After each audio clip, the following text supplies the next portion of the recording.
Yo, yo, yo. What's the deal, YouTube, man? Back with another reaction video. Banger! Let's get it, man. All about Detroit and Michigan. You feel me? We got 10 abandoned towns in Michigan that quietly disappeared. Want to know about this, man? Call these ghost towns. Doug here from Royal Oak Park. This was interesting. Okay. Without further ado, man, let's get into this shit, man. We ain't got time to play. Let's go. Great Chicago Fire destroyed thousands of buildings, killed over 300 people, and left 90,000 residents homeless. The city needed lumber to rebuild. The Great Almost Chicago all of Fire, that lumber didn't it? came from one place, a small port town on the eastern shore of Lake Michigan called Singapore. For 2 years, Singapore's 3 sawmills ran around the clock, stripping the forests of the surrounding Allegan County to feed Chicago's reconstruction. By 1873, the forests were gone. By 1875, the wind that the forests had blocked began to whip sand off the Lake Michigan dunes onto the buildings of the town. The sand kept coming. Buildings were buried first by their foundations, then their first floors, then their second floors. By the 1880s, Singapore was gone. The town that helped save Chicago was buried under the dunes of the lake that made it possible. That is one Michigan ghost town. The state has at least 9 more whose endings are equally strange. These are the 10 that quietly disappeared. Before we get into it, like this video and drop your town and the time you are watching in the comments. I want to see where everyone is tuning in from.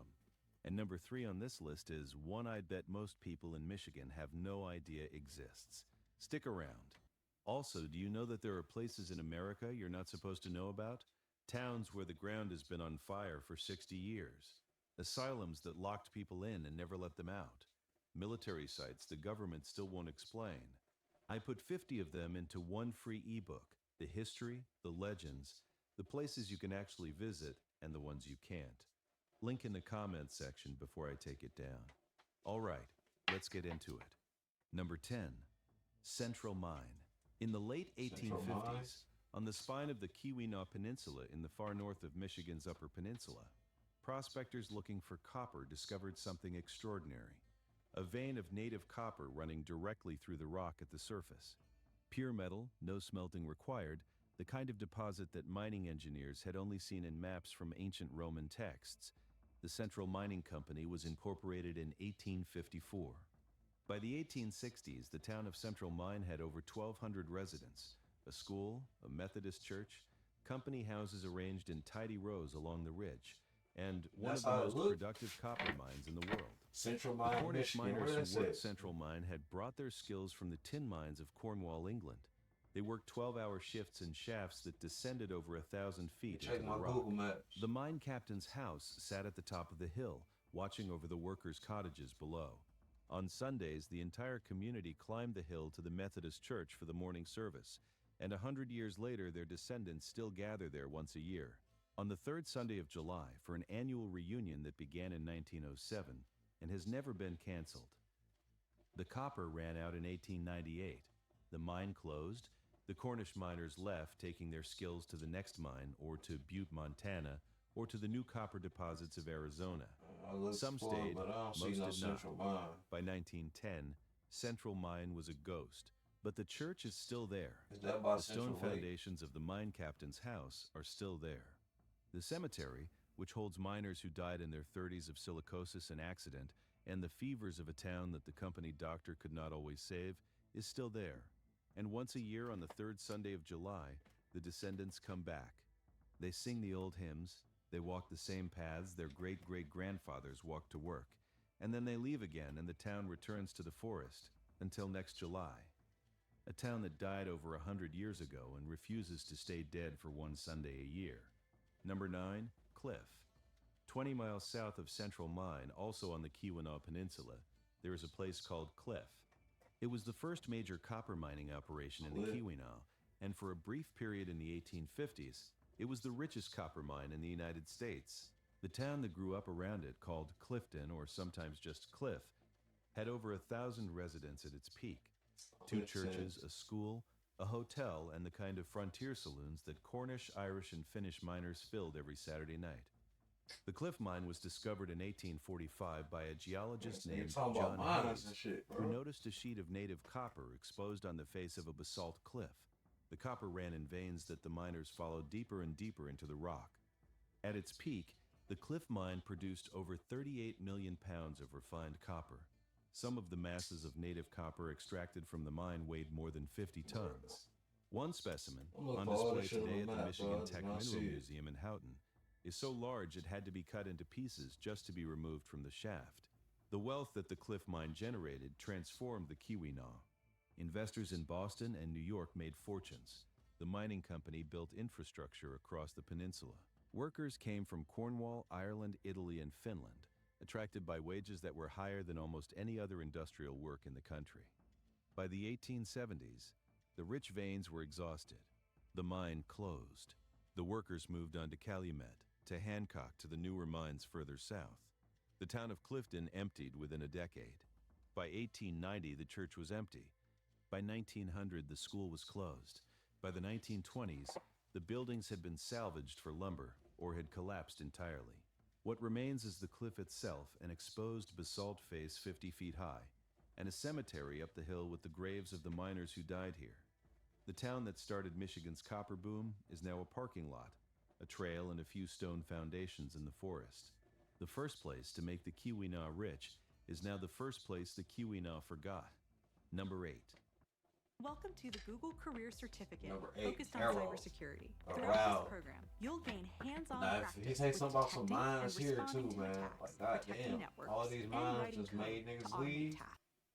Errol, on a quiet stretch of Lake Michigan shoreline in Benzie County, about 90 miles north of Grand Rapids, there is a Sleeping Bear Dunes parking lot with a Park Service sign that explains in restrained federal prose that this used to be a town called Arrow. The sign does not fully convey what happened here on August 10, 1889. The town was founded in the early 1880s as a lumber community. By 1886, it had a sawmill, a school, a general store, a boarding house, and a population of around 200 people. The mill was managed by a man named Charles T., 6 feet 2 inches tall, 200 pounds, originally from Wisconsin. He was good at running a sawmill. He was also quick-tempered, carried a gun, and once boasted that he could put 5 bullets through a man's hat before the man knew what was happening. In 1889, Wright refused to pay his taxes. The county had increased the rates beyond what he considered reasonable. After repeated notices, Benzie County Deputy Sheriff Neil Marshall arrived at the mill on August 10th with the local doctor, Frank Thurber, to serve a writ. There was an argument. Wright went into the mill office, came back with a rifle, and shot Marshall dead. Thurber wrestled the rifle away from him. Wright pulled a revolver from his pocket and shot Thurber in the head and in the chest. Both men were dead before noon. Wright walked back to the mill, told the workers to keep cutting, and continued his shift as if nothing had happened.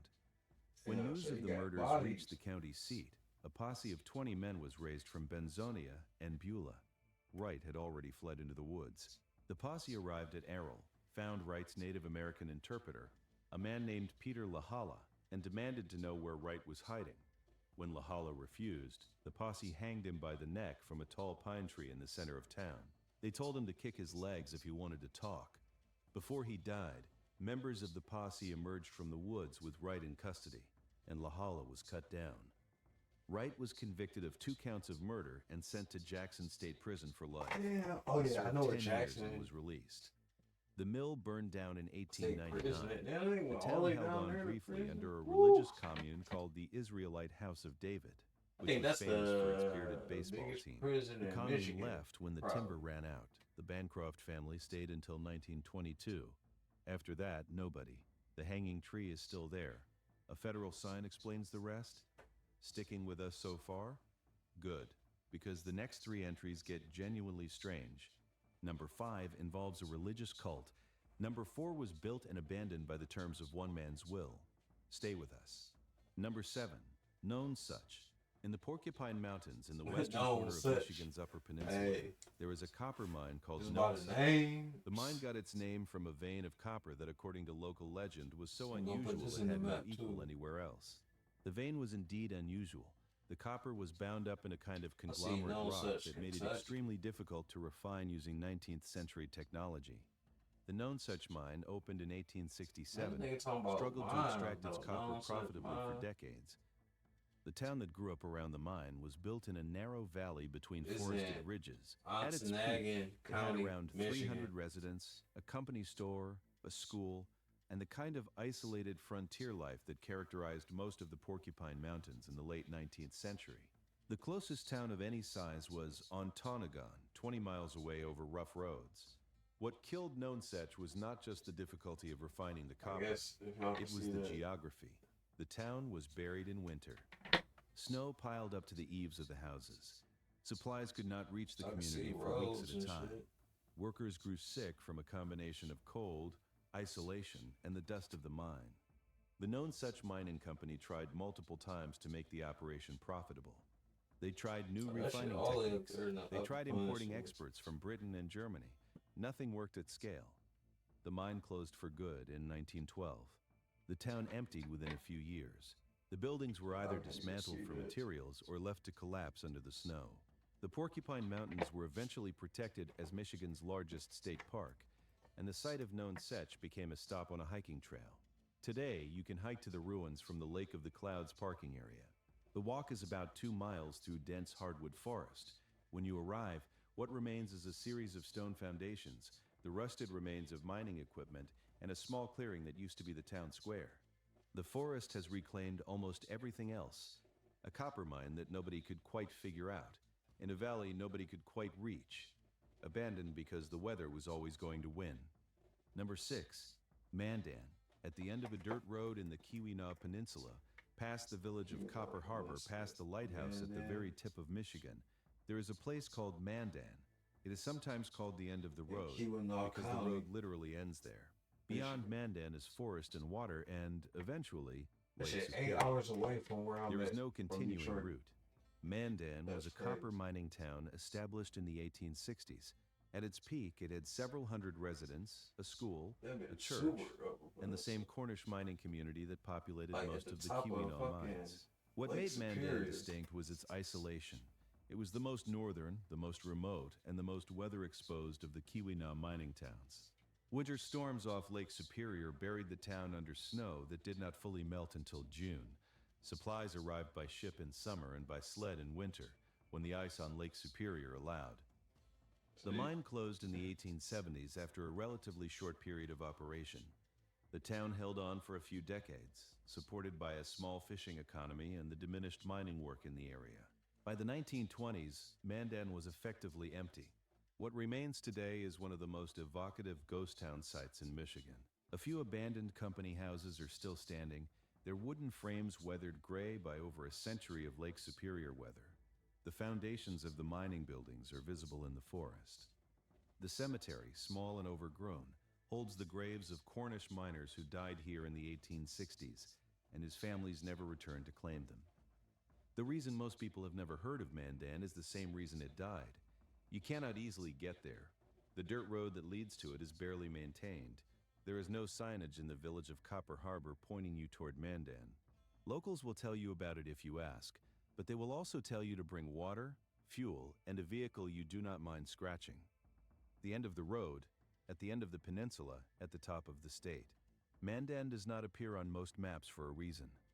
Number 5, Pear Cheney.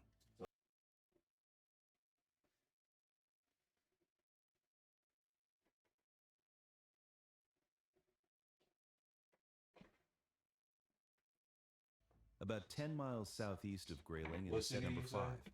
Pear Cheney. Pear Cheney. About 10 miles southeast of Grayling, in the center of Michigan's Lower Peninsula, there is a small dirt road that ends at a cemetery and a clearing in the Huron National Crawford Forest. County. The cemetery holds approximately 90 graves. There are no buildings nearby, no houses, no signs except a single Park Service marker. This is all that remains of Pear Cheney, a town that lost its population to disease, fire, and a curse, depending on whom you believe. George Cheney founded the town in 1874 after receiving a land grant from the Michigan Central Railroad. The Ain't line no ran a houses stop here around for the this bitch. convenience of the lumber That's industry. what I keep looking for. Within a few years, the town had a sawmill, a hotel, a general store, a It's just post that office, one road, and a that's how the population road that look. climbed to roughly Oh, here. 1,500 people. That's crazy. It was one of the largest communities in the region. In 1893, That's a that real diphtheria road I'm looking outbreak at swept right through here, the too. town. Diphtheria is a That's the bacterial split. infection of the throat and nose that kills mostly this children motherfucker's by super closing the small. airways. In an era before antibiotics or widely available vaccines, an outbreak in a small isolated community was catastrophic. The cemetery filled faster than it could be tended. Whole families lost all of their children. Some lost all of their adults. The graves dated to that year include many small markers, often with multiple names from the same family. Then came the fires. A Well, on the series map, of it ain't blazes showing in the none of that shit. mid-1890s destroyed much of the town. The official I would say a explanation fire was sparks destroyed from the most of the sawmills. town. The That's why I don't rumor, see which spread quickly no and has never buildings, quite died, nothing like that. was that residents of neighboring towns, terrified that the That shit diphtheria 2 would hours spread to away their own communities, from Detroit. deliberately set fire to Pear Cheney to drive the survivors out and burn the contagion. In 1897, the diphtheria returned. By 1901, the population had dropped to 25. By 1917, the population was under 20, and the remaining land was sold in a public auction. The town was over. What remains is the cemetery. The trees around it are twisted. The ground is mostly bare. I hate Visitors to have reported handprints be on their buried cars, there, 'cause ain't nobody lights coming without through there, sources, the nothing, laughter just of children there. with no children present. Local No legend families. says a woman was hanged from a tree in the cemetery, accused of being the witch who cursed the town with the disease. The historical record contains no evidence of this. The cemetery is real. The dead children are real. Whatever else is there, the truth is bad enough. A town that lost its children twice and then lost everything else. Number 4, D-Word. In Crawford and Otsego counties, in the northern lower peninsula of Michigan, there is a tract of state forest land called the D-Word Forest. The name does not refer to a topographic feature. It refers to a town that was built That's in between Crawford 1901 County, and too. 1912, then abandoned according to the explicit terms of a dead man's will. The man was David Ward. He was a lumber baron born in 1804 in New York, who came to Michigan in the 1830s and built one of the largest timber empires in the state. By the 1880s, he owned over 90,000 acres of pine forest in northern Michigan, much of it virgin white pine, the most valuable timber species in North America. Ward was famously eccentric, frugal, and shrewd. He kept his money in a vault in his house. He distrusted banks. He distrusted most other people. And when he D-Word died in was a little 1890, bigger he town left type specific shit, it instructions was. in his will about what was to be done with his forest. The instructions were clear. His timber holdings were to be Oh, I logged. gotta get A close, town was to close. be built specifically to house the workers who would cut the trees. The town was to operate for exactly 10 years after the start of commercial logging, beginning when the heirs were ready. At the end of 10 years, the logging was to stop, the workers were to be dismissed, the town was to be closed, and the land was to be transferred to the state. The heirs honored the will. In 1901, a logging crew arrived at the site. It's 2 hours They away built a from town Detroit. from scratch. Sawmills, where I'm at. boarding houses, a I'm in school, Detroit a right company here. store, a post D-Word office, is- and rows of company housing for the workers and their families. The town was named D-Word after the deceased. Within a year, 300 people lived there. Within 5 years, the population was over 800. For 10 years, Oh, the my shit town was did clear. exactly what it had been built to do. The white pine forests of David Ward's holdings were cut, milled, and shipped out by rail. The workers cut hard, drank hard, and saved what they could. At the end of 1911, the timber was exhausted on schedule. In 1912, the town was closed on schedule. The workers packed up and left. The sawmills were dismantled. The houses were either moved or salvaged. The land was transferred to the state of Michigan as Ward had specified. The town that had existed for exactly 10 years, by the precise terms of a will written over a decade before it was founded, ceased to exist. Today, the D-Ward Forest is a state forest. Oh, The shit, town site man. is marked by stone foundations and a single information sign. You know they're going to see your age on the CV. I know. Graduated in 2002. They'll do the math. I see one little know. building, man. So what's the plan? To walk in there anyway. A town born and killed entirely on schedule by the terms of one man's will. Number 3, Pequaming On a small peninsula on the south shore of Lake Superior, about 30 miles east of Houghton, on a small schedule founded by the terms of shore of Lake Superior, about 30 miles east of Houghton, there is a community called Pequaming. It was, for a brief period in the early 20th century, one of the most carefully designed company towns in the United States. The man who designed it, one of the most carefully designed, Superior. 3. Pequaming. P. Quaming. Thought it was P. Quaming.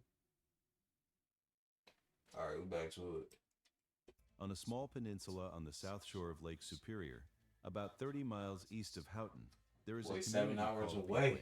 Pequaming. It was, for a brief period in the early in the 20th century, peninsula. one of the most carefully designed company towns in the United States.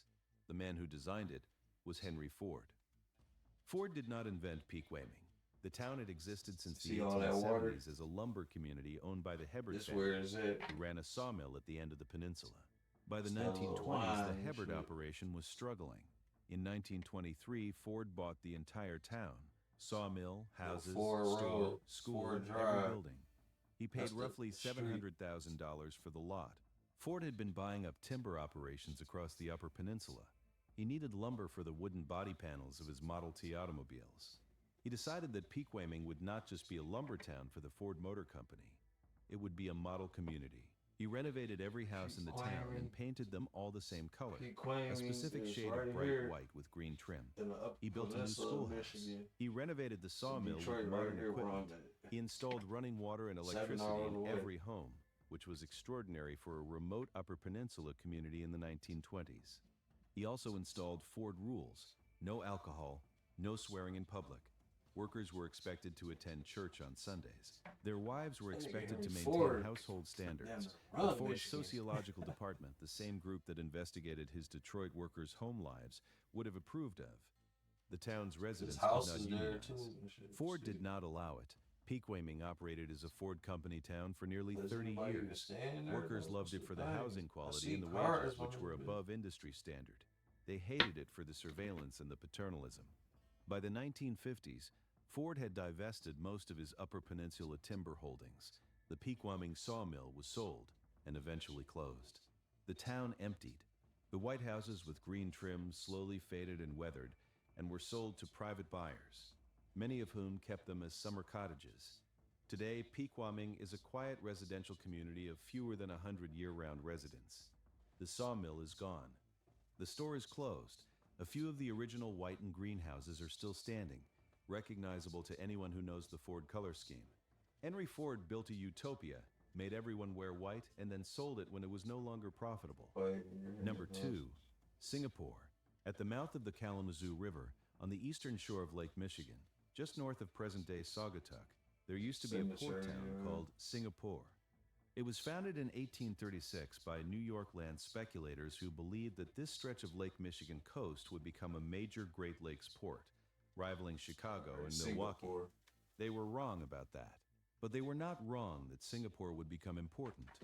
For a brief period in the mid-19th century, it was. Singapore had 3 sawmills, 2 hotels, several general stores, a renowned wildcat bank that issued its own currency. 17th century, wrong that Singapore would become important. Coast in 30 Kalamazoo no longer profitable. Number 2, Singapore. At the mouth of the Kalamazoo River, on the eastern shore of Lake Michigan, just north of present-day Saugatuck, there used to be a port town called Singapore. It was founded in 1836 by New York land speculators who believed that this stretch of Lake Michigan coast would become a major Great Lakes port, rivaling Chicago and Milwaukee. They were wrong about that, but they were not wrong that Singapore would become important. For a brief period in the mid-19th century, it was.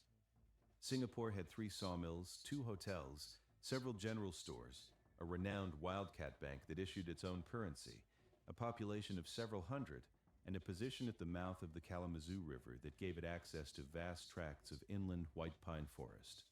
The lumber that flowed out of Singapore went to Chicago, Milwaukee, and the growing cities of the Midwest. By the 1860s, the town was prosperous and growing. Then came 1871. In October of that year, 4 catastrophic fires struck the Great Lakes region within hours of each other. The Great Chicago Fire killed 300 people and left 90,000 homeless. The Peshtigo Fire in Wisconsin killed over 1,500. Fires also struck Holland, Michigan, and Manistee, Michigan.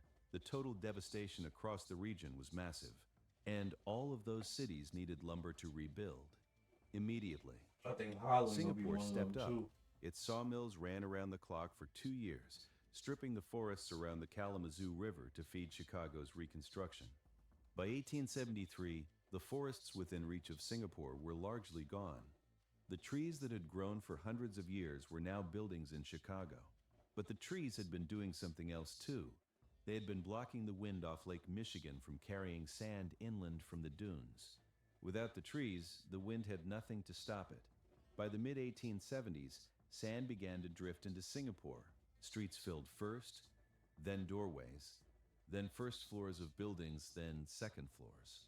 Local legend tells of one stubborn resident who refused to leave, climbing higher and higher in his 3-story house as the sand rose, exiting through upper windows until finally the sand reached the roof and he gave up. By the 1880s, Singapore was gone.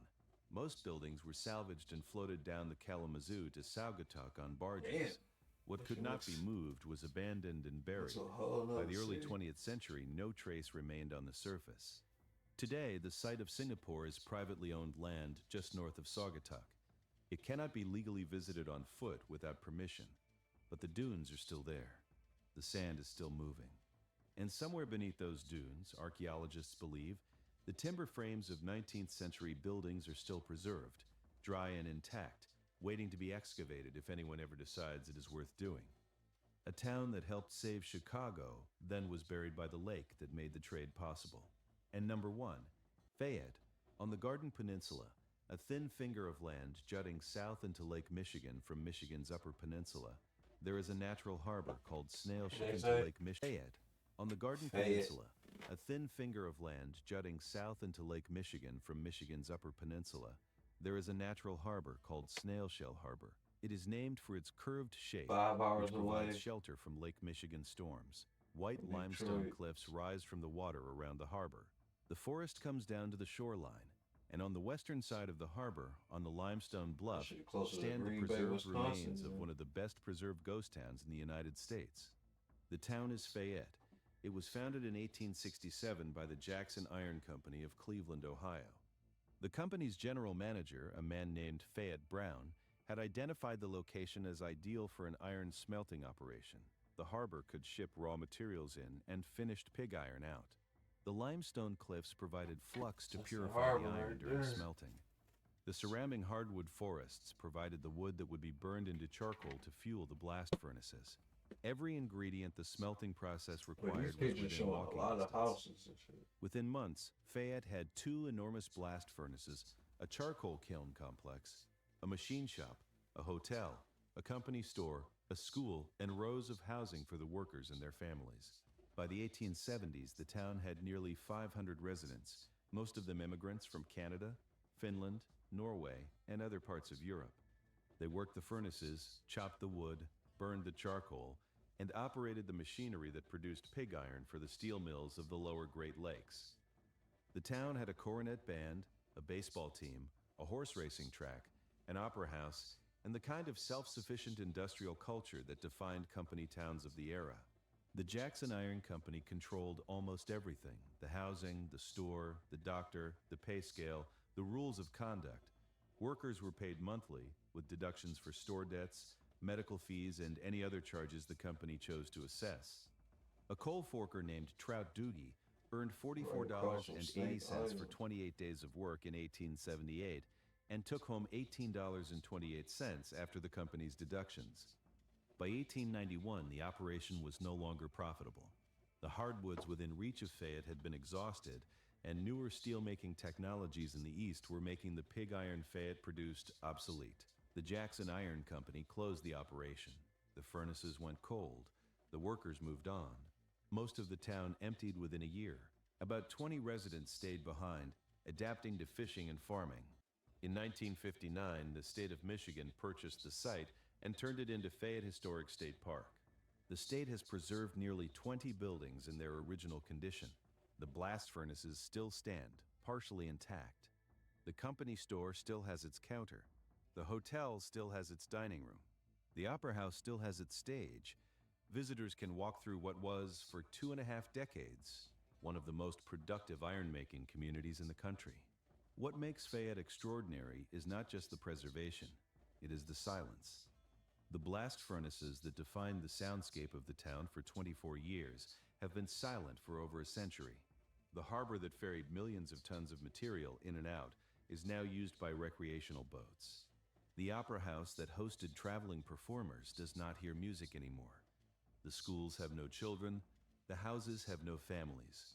The most productive town on the Garden Peninsula is now its emptiest. You can stand inside the workers' cottages and see exactly where the families lived. You can stand at the harbor and see exactly where the ships docked.